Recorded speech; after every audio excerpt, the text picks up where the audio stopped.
Welcome back once again to another episode of Minor Details as the Chicago Cubs minor league season continues. We take a look around the farm system with each of the four full season teams. I'm joined once again by Luke Maley in Myrtle Beach, Richie Giuliano in Knoxville, and I went out of order there for some reason. Brendan King with South Bend. But guys, starting to make our way down to the home stretch of the 2025 season. We're post All-Star break. We talked about our plans during the break last week, but just kind of wanted to get a brief synopsis of where each team has gone over the last couple of weeks, really since the All-Star break came upon us and the first handful of games afterwards. And we'll start in Myrtle Beach. You guys we were talking about this off air, stolen the spotlight a little bit in the Cubs farm system right now, but sitting in first place. Yeah, the Birds are hot atop the Carolina League South, the best record in the entirety of the Carolina League, and they've done it in multiple different ways. The pitching has been good. The offense has picked it up as of late. They set a season high with 14 runs, and since the last time that we talked, they've been doing a little bit of everything. We'll get into some more specifics as we talk about some moments, but no hitters. We've got cycles going on, all sorts of fun stuff in Myrtle Beach. Yeah, we do have plenty more to touch on there. I think you've got good candidates for both things we're going to talk about. BK, South Bend, just continuing to grind along, some comeback wins here recently. What's kind of been the vibes out of the All-Star break? Yeah, guys, it's kind of been a tale of two weekends since the All-Star break occurred because the Cubs couldn't have asked for better going into the break, taking 5 of 6 away from the Wisconsin Timber Rattlers up in Appleton. But then you return home after the All-Star break, and the Cubs dropped 3 in a row to the Beloit Skycarp, who led the West Division at the time. But thankfully, a good start to a series in Dayton allowed the Cubs to get back into the division race. So you guys know how it works. Minor league baseball is tough with just one playoff spot on the line. Not only are you going to need to take care of business, but you need the team ahead of you also to lose, while also the rest of the teams in the division continue to struggle. So if you're going to make a comeback in the division, a lot of things need to happen, but the South Bend Cubs are doing it right by taking care of business on the road, guys. It's incredible. South Bend started 4-23 on the road. 4-23. They're now 20-30 on the road. So an incredible road comeback for the South Bend Cubs this season to just get themselves in contention. And then Double A Knoxville, Richie, you guys have been hanging around the 500 mark for most of this season. How has that post All-Star break part of the schedule started for you guys? Yeah, a little bit of a tough slide here in Knoxville, losing the first 5 after the All-Star break. But some big news, as BK knows, he's probably a little sad that Jefferson Rojas joins the squad up here in Double A, which is great. If you love the prospects for the Cubs, a young infielder, which he's already shown his glove ability at shortstop and a limited sample size here in Double A, which is great. And then some other big news with Jackson Wiggins returning to the mound last weekend in Birmingham. Took almost a month off. His arm just wasn't feeling right. They gave him a break, but he's back in action. So that's the big news here in Knoxville, just looking to win some ball games. And here in Iowa in AAA for the Cubs, went into the break on sort of a quiet note, 2-4 against the St. Paul Saints on the road. We came onto the break at home. I think there's a lot of veterans on this team who needed the All-Star break. Carlos Perez was kind of being ridden every day as a catcher and a DH at 34 years old, and you could kind of tell he needed the break, and he's come back looking really good. Kenta Maeda looked really good in his first outing after the All-Star break, 6 one-hit shutout innings against a really good Louisville lineup. But the I-Cubs just kind of treading water. Scranton Wilkes-Barre over in that eastern half of the International League. Again, you've got to finish with the best record of 20 teams in the first half and the best record of 19 teams in the second half. Scranton Wilkes-Barre won 12 of 13, so the I-Cubs have quite a mountain to climb, but certainly a lot of speculation. Hug Watch is always on here in Iowa this time of the year, and especially with this year's group. So the next week and a half or so are going to be pretty entertaining here, and we'll see what the roster construction looks like after that. Let's talk about some of the players that kind of jumped off the map here during this 2-week stretch, and to start that, we'll go back to Myrtle Beach. The guy you're going to talk about, Luke, I asked our hitting coach, Rick Strickland, as we were walking back to the hotel in Louisville last night. I mentioned this guy's name, and he just said, "Oh, that kid's tooled up. That boy's tooled up." So he's excited to see some success, and this guy also made some history. I'll let you introduce him.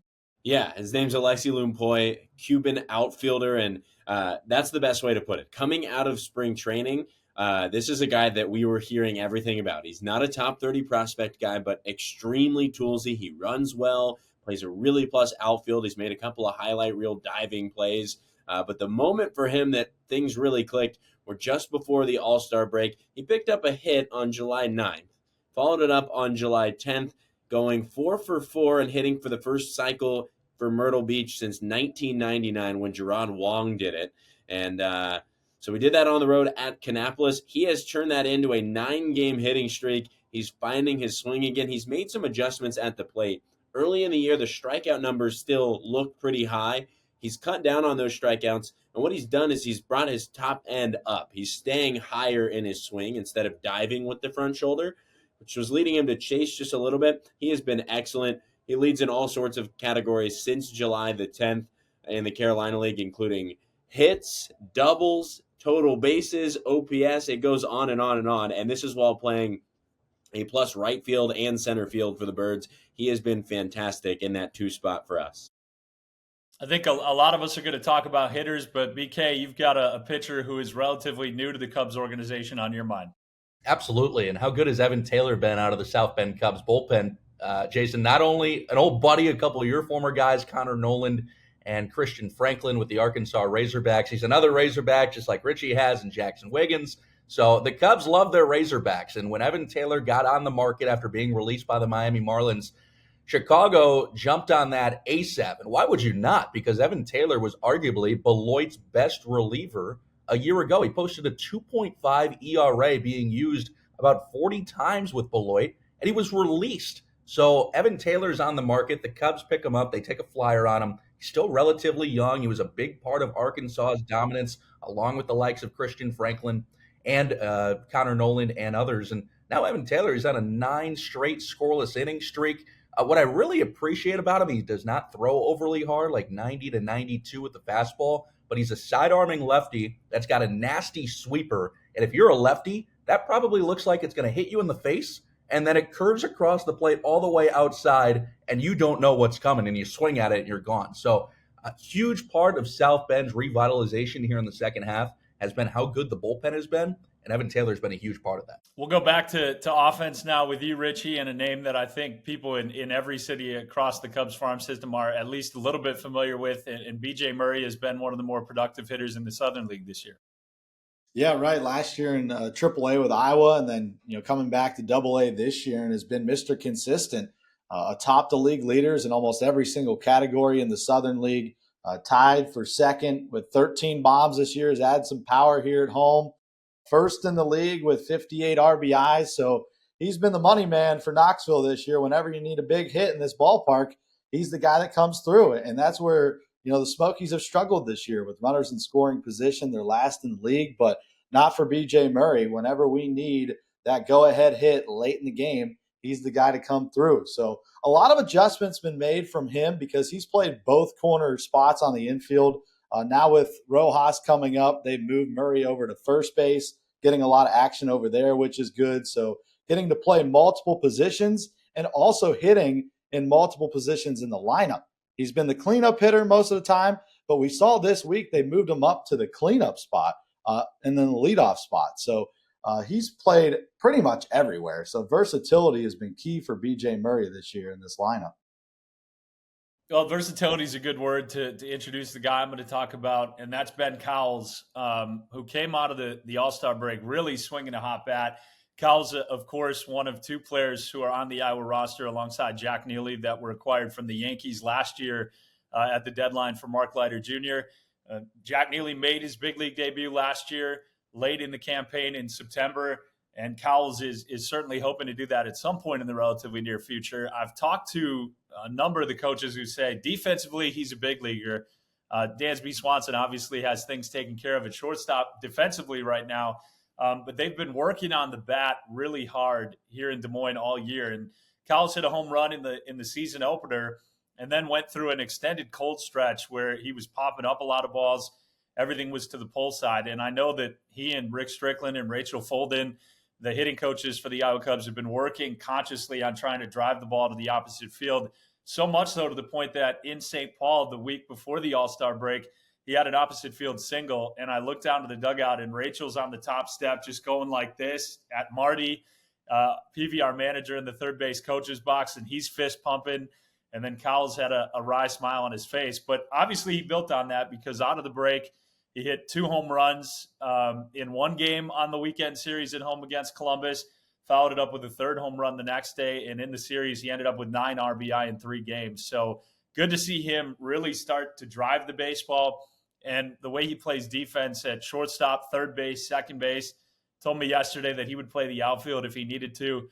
A guy that certainly people need to keep on their radars, especially if there is as much movement in the system as we think there might be prior to that July 31st trade deadline. And it was interesting. I think the All-Star break is an interesting time because baseball players don't like taking consecutive days off. It always feels weird.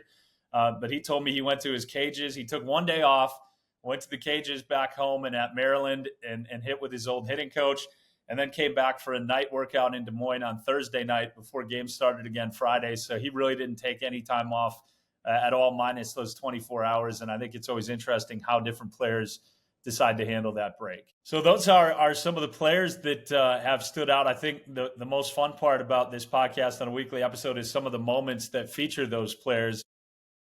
All right, we'll go to you again, Luke, with a pretty big moment. You've had certainly a good run here of late, but more history in Myrtle Beach. Certainly so. Well, I'm going to add another piece of history before we get to that moment. Couldn't go this episode without talking about Owen Ayers as well. Owen, we'll keep it short. Strung together a 16-gamer hitting streak that just came to a close. In doing some research, he's only the 4th player in Myrtle Beach Pelicans, or in the last 10 years, I should say, for the Myrtle Beach Pelicans to string together a 15-plus game hitting streak. He's in pretty good company. You go back to 2016, David Bodie. You've got PCA in 2022, as well as a 17-gamer in 22 by James Triantos. So in some rarefied air for Owen Ayers over the last decade, he's been excellent. He was behind the plate for our moment that we want to talk about. He was catching the 5th 9-inning no-hitter in franchise history. Started with Justin Florentino, who's another one of those names that maybe not everyone realizes. A 20-year-old, just a devastating sweeper. It's 9 strikeouts. He only issued 1 walk. He gave up 2 base runners on the game, a walk early in the game, and then a late inning error allowed a base runner to reach. You got Kevin Camacho making his Pelicans debut. He comes in. No one knows what to expect, and he goes to work right away. Strikes out 4, sits down all 9 that he faces, and he's on the mound as they all come out and celebrate that no-hitter. So it's been fun here. A lot of wins as of late for the Birds, and they've been doing it in really fun ways. Well, Luke, I would tell you this even if you had a terrible call, but it was a great call of the no-hitter. And I do sincerely mean that. Thank you. I appreciate it. In South Bend, maybe not a no-hitter, BK, but a guy whose brother probably would have been talked about a lot on this podcast if it existed 5 or 6 years ago. You had a big swing the other day from the younger brother of a former Cubs prospect. Yeah, absolutely. Rafael Morel with his biggest swing of the season, a bases-clearing double in Dayton off the wall to give the South Bend Cubs the lead in what was a comeback win against Dayton. Jason, I feel like I'm on the Jason Kemp highlight tour because I was in Quad Cities a few weeks ago. Now I'm in Dayton. I'm at your former home. So getting to see the ballparks that the legend Jason Kemp once called home. But Rafael Morel with his biggest swing of the season. And I think it was really important, guys, for Morel because it has been a struggle this year. Rafi's been batting 163. He's been in the 150s and 160s. But, hey, the month of July, 262. And in that swing over his last 5 games at the time, 400 was the batting average. So that's a bat that played a crucial role, guys, for the South Bend Cubs a year ago and was a big part of why the Cubs had a pretty good second half, even though they did not go to the postseason. So if Rafael Morel is going to get hot, the South Bend Cubs are probably going to have a good chance to play some big baseball here down the stretch. But about that win, 9-2 was the final. The Cubs gave up 2 runs in the first inning to Dayton. And then really, you got to give credit to Cubs starter Connor Schultz, who stranded 5 Dayton base runners on the bags between the second and fourth innings. Dayton left the bases loaded in the third. So at the time, they were leading 2-0. They have a chance to really extend that lead and almost put the game away in the early innings, but they did not. That allows the Cubs to mount a comeback. Cubs get 4 in the fourth, 3 in the fifth, 2 more in the seventh. And that comeback win really was needed considering what we talked about earlier with South Bend being swept by Beloit at home out of the All-Star break. You got to find a way to win some games against a Dayton ball club that has not played well this year record-wise. And then the South Bend bullpen down the stretch locking it down. Evan Taylor, who we talked about earlier, 3 hitless and scoreless innings. That was a career best outing for Evan Taylor. Vince Riley with a 1-2, 3/8, and Joe Sano Kendo did the same in the 9th. So talking with manager Nick Lovello after that ball game, he said, that's a win that can really define us down the stretch if we go out here and make a run. Good stuff. Just a couple of things. First of all, I'll send you a definition on the word legend because apparently you have no idea what it means. Second, it's hard for you to avoid a place I've been because I'm old, and apparently nobody wanted me to stay there for more than like a year or two. So there will be plenty of those opportunities wherever you go. I always like to get defense in this segment. Richie, you're going to take care of that for us. Yeah, right. I think our play is the least sexiest out of the group, but it was a big one because it was a inning double play with the bases loaded for Sam Armstrong in our Sunday series finale against Montgomery, which is the last time the Smokies have won a game, unfortunately. But a huge win and big for Sam Armstrong's confidence too. He has made a huge jump in this second half, guys, elevating the fastball. I think he struggled to throw the heater in the first half. But now that his fastball is up a couple miles per hour, throwing it higher in the zone, inducing a lot of swings and misses. So he's looked good in the second half. And as I mentioned earlier, moving B.J. Murray over from the hot corner to first base has been key for the squad. He has been terrific at first. And then you move Pedro Ramirez from second to third, and he's looked just as good. So when you look at the Cubs prospects down in Double-A, now you've got 2 guys that could play multiple positions on the infield, which is huge. If you guys need somebody in AAA or even the big leagues to fill in, you got 2 guys waiting on the doorstep. Well, I'm going to talk about offense, and I think this was a very well-timed, incredible day for a hitter that everybody's been talking about, and that's Owen Casey. He's had his moments this year, but in the first game of a series at Louisville on July 22nd, it was a loss for the Iowa Cubs. But Owen Casey went 5 for 5 with 2 doubles, his 20th home run of the season, which tied him with Carlos Perez for second in the International League. So it's good to be tied with a teammate that high on the list. And most interestingly, he crushed the ball to all fields. That was the fun thing to watch. But he comes to the plate 4 for 4 in the 9th. You're down by 5. Hits a fly ball to right. The right fielder turns around, plays it off the bottom of the wall. And I'm thinking, okay, we've got a shot for a triple here. I'm starting to find, the last cycle, the last time this and that. I'm starting to look kind of out of the corner of my eye, and I see him jogging to second. He throttled it down with a double. The dugout gave him a lot of crap for that. But the trade deadline's approaching. We were down 5. You can't afford to make the first out of an inning at third. But a 5 for 5 day for a guy that's been rumored and talked about more than maybe any other prospect in baseball leading up to this trade deadline. First of all, it's great for Owen Casey and his value. Second of all, it's great for the Cubs if that's something they do want to move. Maybe it takes another guy out of a potential trade because people are that impressed with Owen Casey. But certainly a big day in what's been a giant months of June and July for Owen Casey, where he has been maybe the most dangerous hitter in minor league baseball. So that was fun to watch. You wish it comes in a win, but Owen Casey really swinging a hot bat right now. All right, well, let's get to our question here with about 5 minutes to go. I'm going to put this in an either or for you because I tweeted this the other day. I kind of missed when I was in single A, as long as I was watching the draft, waiting to find out who was going to come help us for the second half. But if you want to talk about how close you watch either the draft, the trade deadline, or both, and what you're most looking forward to as a result of those 2 things, which are kind of coming to head this same time of the year. We'll start with you, Luke.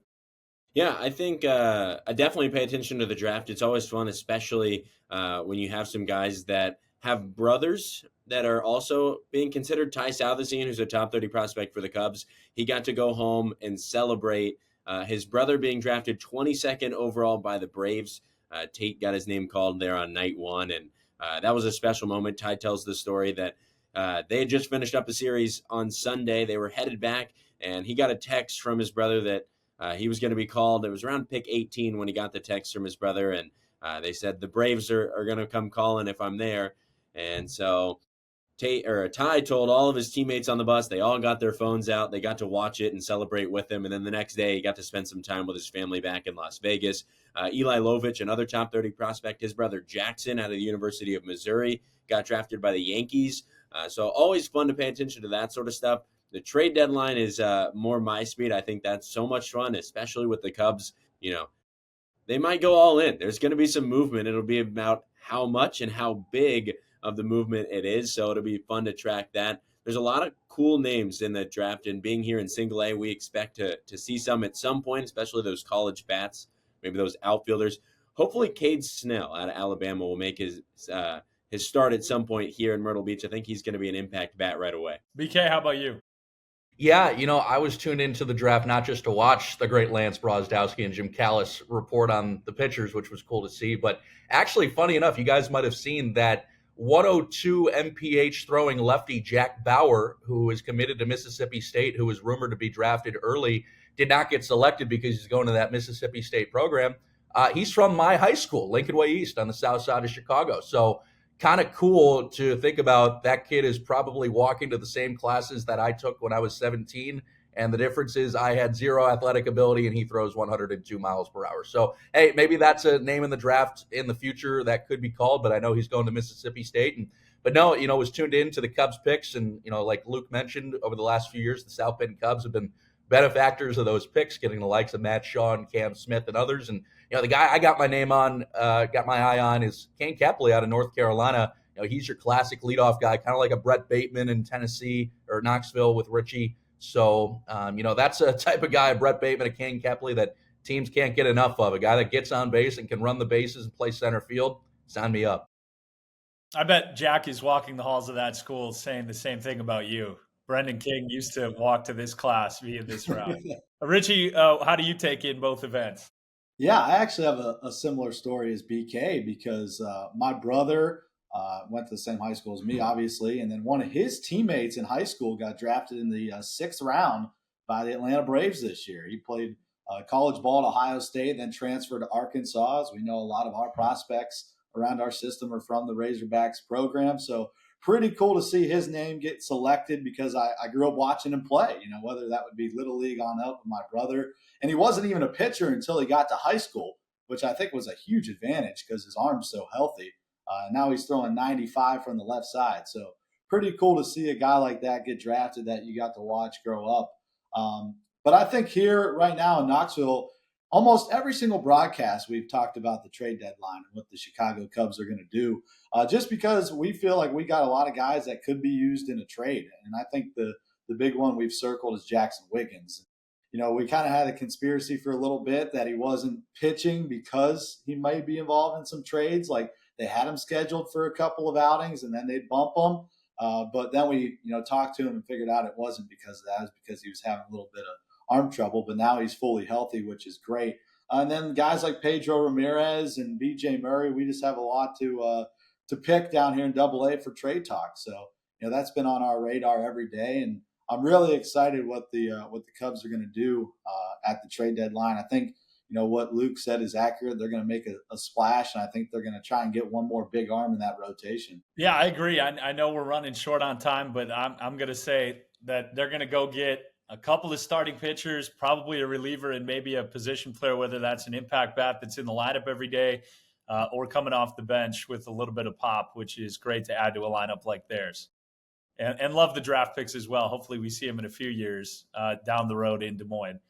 Well, that'll do it for the marquee portion of the podcast. We'll go over a couple more things. If you head over to the Iowa Cubs YouTube channel and catch the finishing parts of Minor Details where you have a little bit more fun. All right, I've been looking forward to asking you this question, and I'll answer it first, again, to give you some time to think. But we've talked before about what a privilege it is, I guess, or a difference when you broadcast in the Cubs farm system compared to another farm system. And I know some of you have that experience. Some of you have only been with the Cubs. But I want to know, what was your sort of welcome to the Cubs moment when you were like, okay, this fan base is a little bit different? And for me, I spent 4 years in Charleston. I was also with the Reds. single A affiliate in Dayton, as BK mentioned earlier. Quad Cities was an Astros affiliate, and of course Charleston with Tampa Bay. But for 4 years in Charleston, we were like the best team in minor league baseball. We won 3 consecutive championships, and we had some of the top prospects in baseball, including a guy like Carson Williams, Trey Morgan, all these people that were winning championships. And I would, tweet something about them. This is back when it was called Twitter. Tweet something about it.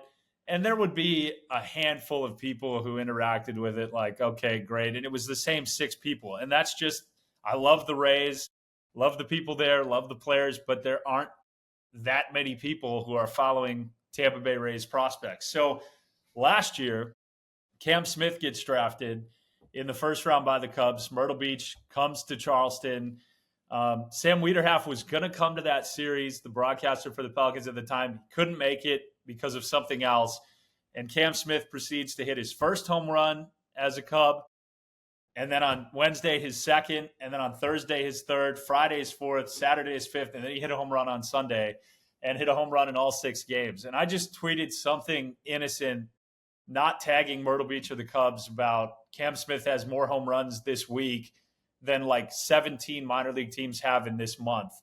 And it was, Cubs fans just went insane. They had no clue who I was, but they saw Cam Smith home runs, and it was thousands of likes and reposts. And I was like, man, this is insane. It's something you would like to be part of. And so obviously I get to experience that more on an everyday basis now. When Shota made his rehab appearance in Nashville, I just posted a video of him walking off the mound to a standing ovation, and there were just thousands of people right away who thought that was the coolest thing. So it is a really special fan base to be a part of and to interact with on a daily basis. So whoever wants to jump in first, what was your welcome to the Cubs moment when you realized how big this was? I'll hop in from an outside perspective, coming from the Rangers organization.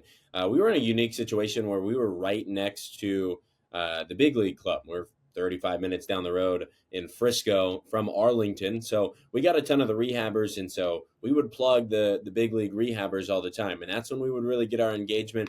And every single thing that we would put out, it's highlighting number 15 prospect, such and such, trying to plug that. I don't feel like you have to do that in the Cubs system, especially with those top 30 prospects.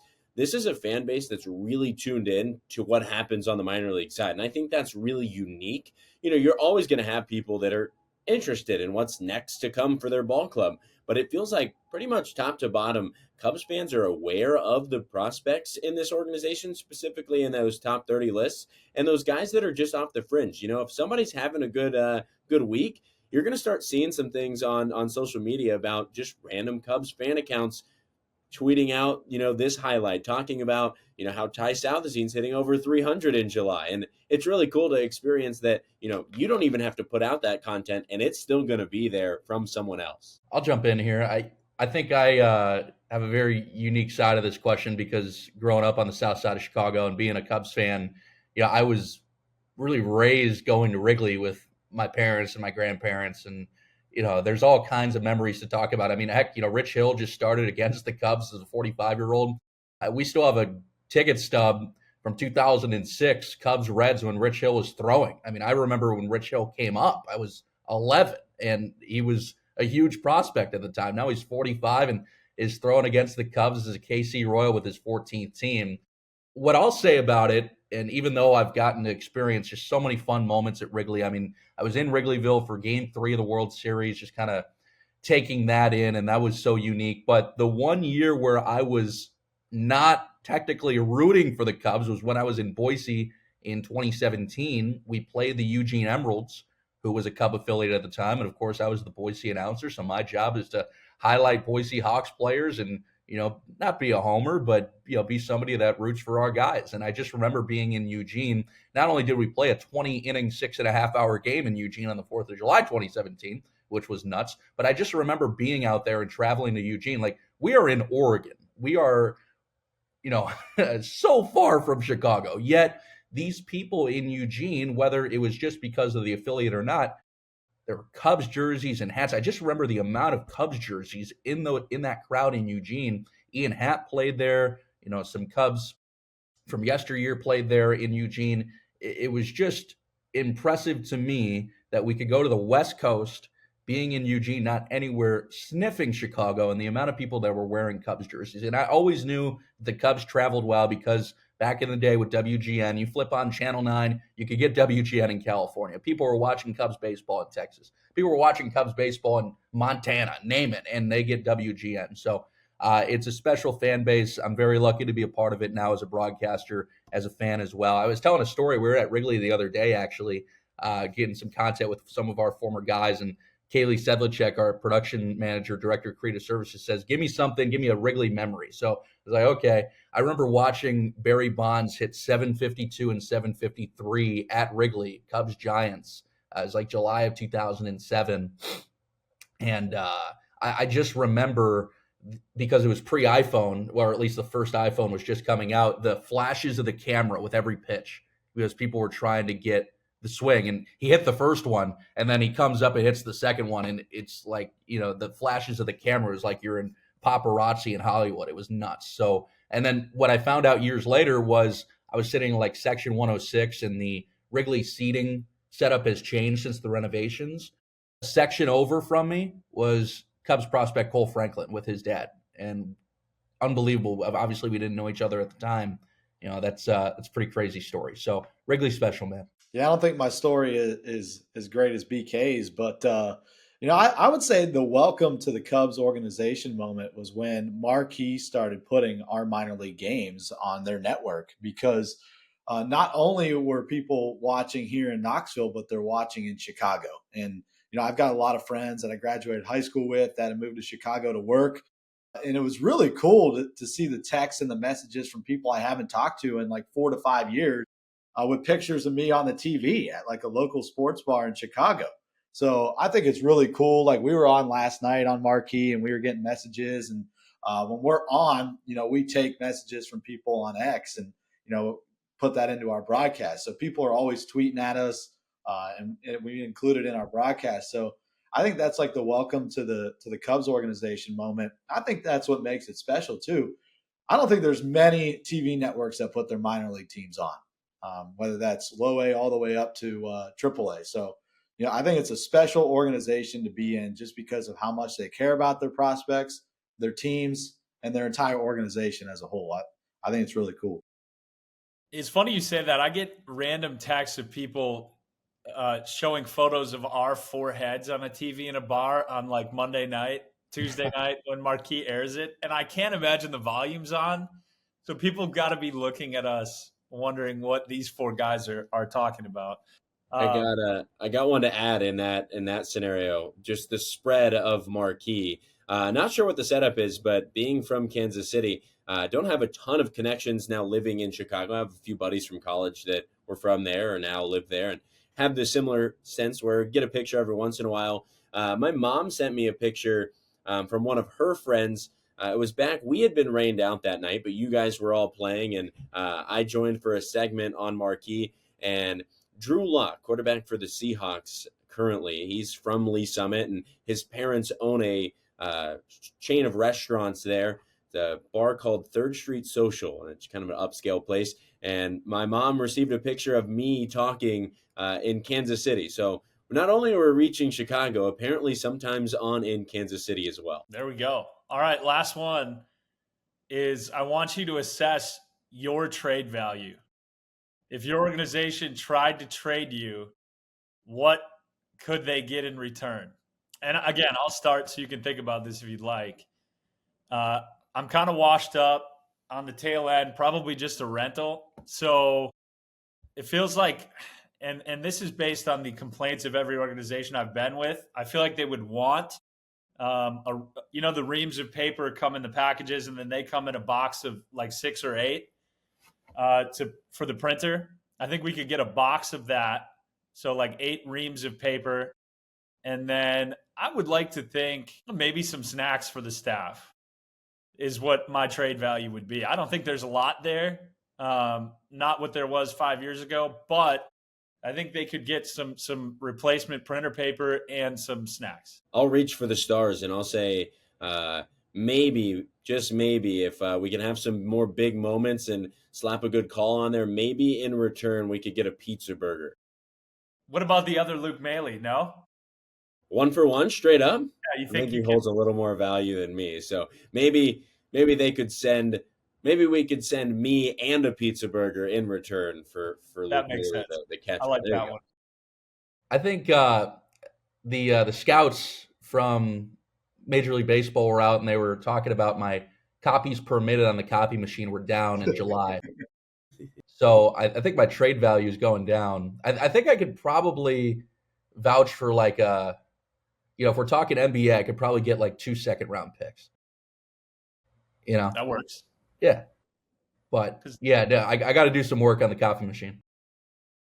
See, I'm a little different because last 3 years I've been waiting in the balance. I'm like a backup quarterback right now as the number 2, but yeah, I'll get some starting experience when the guy's hurt. But last year I took a lot of wear and tear from the 999 challenge we did when we drank 9 beers and ate 9 hot dogs in 9 innings.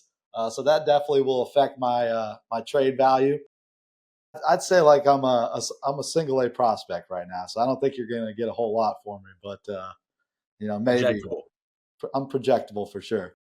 Hey, but nobody loves anybody more than a backup quarterback. Right. He's the favorite guy in every city. I'm cheap. I'm definitely cheap. That's right. All right, thanks, guys. This was a lot of fun once again. We'll chat again in 2 weeks and see where everything fell and what the farm system looks like after the deadline. But best of luck over the next 2 weeks, and we'll talk to you again soon. Nice, boys. Thanks, guys. We'll see ya.